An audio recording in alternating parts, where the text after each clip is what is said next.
महाराष्ट्र में black fungus के लिए चिंता बढ़ रही है। राज्य में ब्लैक फंगस के इंजेक्शन की जबरदस्त कमी है। पहले मरीजों के रिश्तेदार रेमडेसिविर के लिए परेशान हुआ करते थे, यहां से वहां भटकते थे।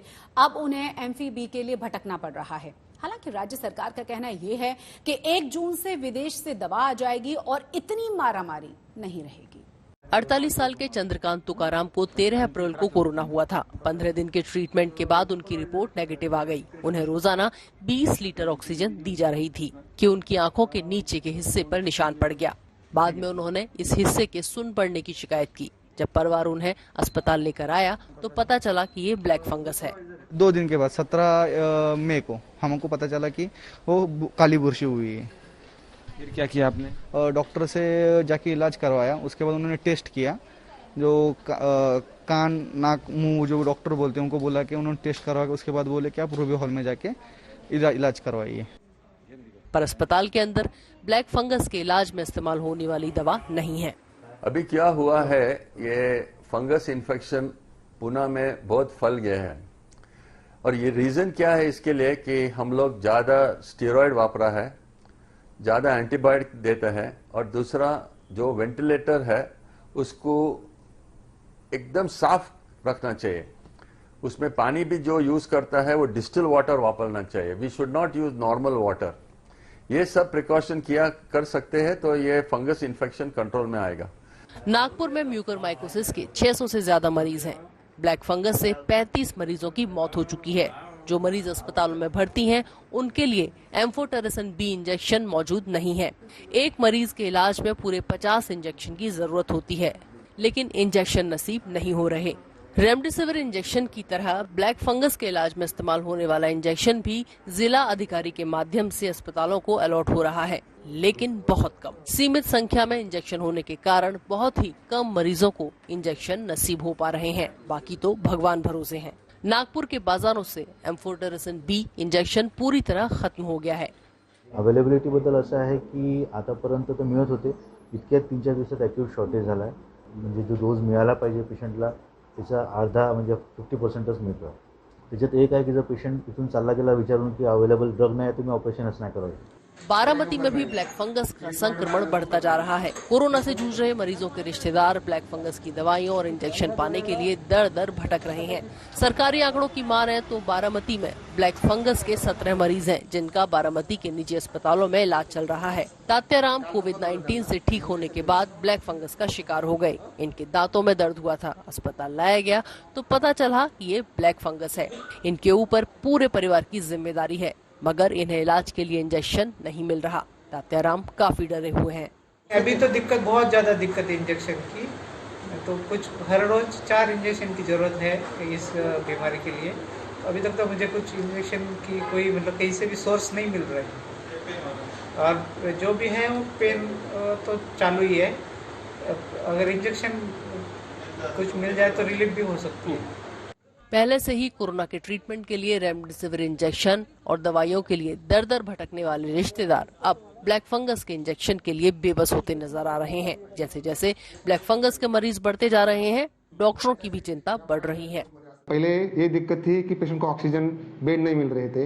रेमडेसिविर इंजेक्शन, टोसिलिजुमैब, इन्फ्लिक्सिमैब का इंजेक्शन नहीं मिल रहे थे। इसकी वजह से कुछ लोगों की जाने गई थी, लेकिन सरकार ने अभी उसमें सुधार किया है, इंजेक्शन उपलब्ध करवाए हैं। लेकिन अभी जो फंगल इन्फेक्शन जो पेशेंट को हुआ है, मेरे यहाँ पे 3 पेशेंट है, लेकिन तीनों पेशेंट को इंजेक्शन मिलने में दिक्कत हो गई है। उसमें से एक पेशेंट को अभी 1 डोज गया है, बाकी पेशेंट को डोज नहीं गए हैं। तो उन्होंने कुछ लोगों ने पुणे से दवाइयाँ मंगवाई है, जो टैबलेट रहती है वो मिली है उनको, लेकिन इंजेक्शन नहीं मिले हैं। तो मेरे सरकार से दरखास्त है कि जल्दी से जल्दी हर अस्पताल में ज़्यादा से ज़्यादा इंजेक्शन मिलने चाहिए और जो भी अस्पताल है उन्होंने जितनी मांग की है उतने इंजेक्शन मिलने चाहिए। हालांकि महाराष्ट्र सरकार कह रही है कि 1 जून के बाद से राज्य के अंदर ब्लैक फंगस की दवा की किल्लत कम हो जाएगी।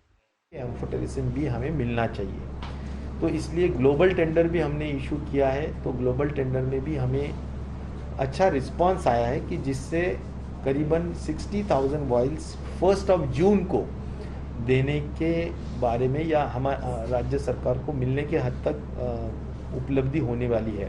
1 तारीख के बाद 100% इसमें काफ़ी स्टेबिलिटी एम्फोटेरिसिन बी के सप्लाई के हद तक होगी। लेकिन इस समय स्थिति विकराल है। कई अस्पतालों के डॉक्टरों ने शिकायत की है कि उन्हें पिछले 10-12 दिन से एम्फोटेरेसिन बी बिल्कुल नहीं मिल रहे। महाराष्ट्र में ब्लैक फंगस से 120 लोगों की मौत हो चुकी है। राज्य में इस समय ब्लैक फंगस के 2,2500 से ज्यादा केस हैं।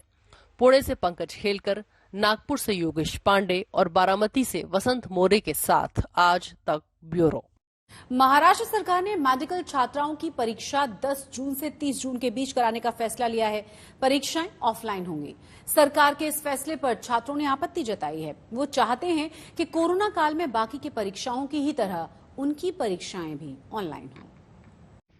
महाराष्ट्र में मेडिकल परीक्षाएं ऑफलाइन करवाए जाने का छात्र विरोध कर रहे हैं। कई छात्रों ने इसका विरोध करते हुए अपने घरों से वीडियो बनाकर YouTube पर अपलोड किए हैं। इनमें से कुछ छात्र तो ऐसे हैं जो ऑक्सीजन सपोर्ट पर हैं। राजस्थान के जैसलमेर का एक छात्र तो वीडियो बनाने के दौरान हांफ रहा था। अस्पताल में कोरोना के इलाज के बाद उसे अभी छुट्टी मिली है, पर उसकी हालत ऐसी कतई नहीं है कि वो परीक्षा देने के लिए महाराष्ट्र आ पाए।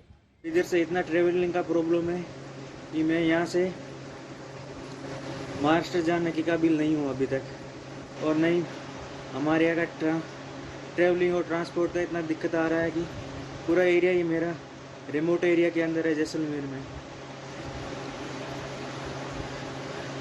इतनी दिक्कत आ रही है कि मैं महाराष्ट्र में वहाँ तक जाने के अभी तक पूरा रिकवर नहीं हुआ हूँ, और बीच में ही तबीयत खराब हो गई तो एग्जाम नहीं दे पाऊंगा।